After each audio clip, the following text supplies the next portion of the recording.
I want to make a video regarding spinal manipulation and physical therapists. Now, it's under our scope of practice. We're skilled at it, we're trained at it, but let's be honest here. We're not trained like, say, chiropractors or some osteopaths, because it's not something we do all the time. Whereas a chiropractor, that's their bread and butter, they're adjusting everybody all day long from the get-go, and they're trained. Physical therapists, some programs do it. I'm guessing new programs nowadays. I've been in the game for a while. But you do need to practice it every single day with every single patient. And the younger therapists out there, they probably are skilled at it, but from my experience, 26 years, it's not as necessary. It's helpful for maybe, I don't know, I'm guessing 1% of the population. Totally not necessary, and definitely never a primary form of treatment. So, meaning, in order to get really good at it, you have to practice it a lot. For what it offers, as far as sustainable results for the patients, my personal opinion, it's not worth a physical therapist to put all that effort and energy in learning a manual skill when there's so many other things that you can invest your energies that will create much more sustainable results. So, unless a physical therapist who decides to do spinal manipulation, they go through all the training, they're really proficient, they're really good at it, maybe as good as some chiropractors. Here's my thing. Unless you have a system or a model that you use to justify your adjustments or joint manipulations as a primary and sustainable, meaning it provides sustainable results, not just a quick fix.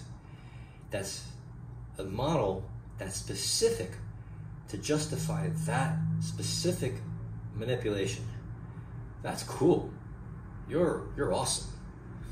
But just like I used to get into manipulations, I went through some of the old school Maitland and Stanley Paris, went through some of those programs, didn't really practice it enough because I didn't need it, and I found other ways that people that were doing spinal manipulations, I was getting much better results.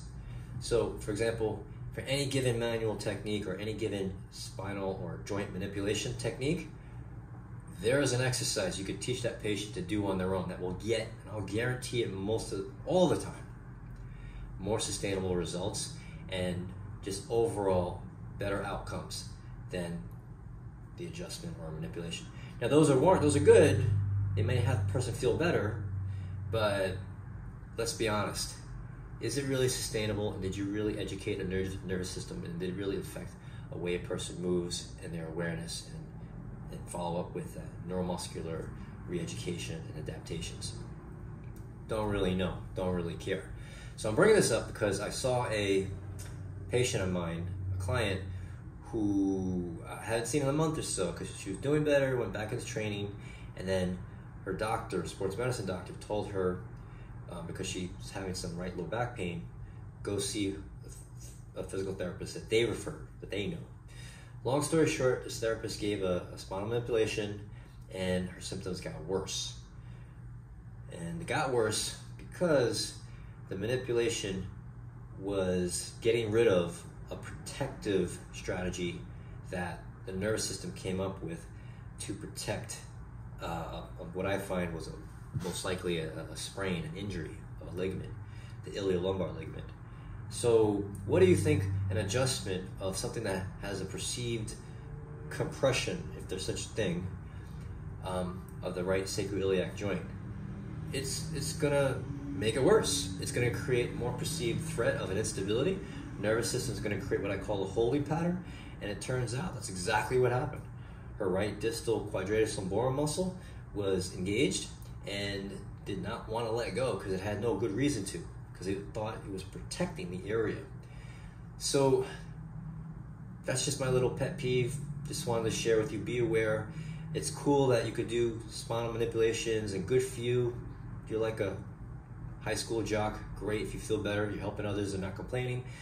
But I'll tell you, man, if you get a patient and you do an adjustment, they don't get better, and you don't know how to improve that, that's an opportunity for you to start asking what can I do better?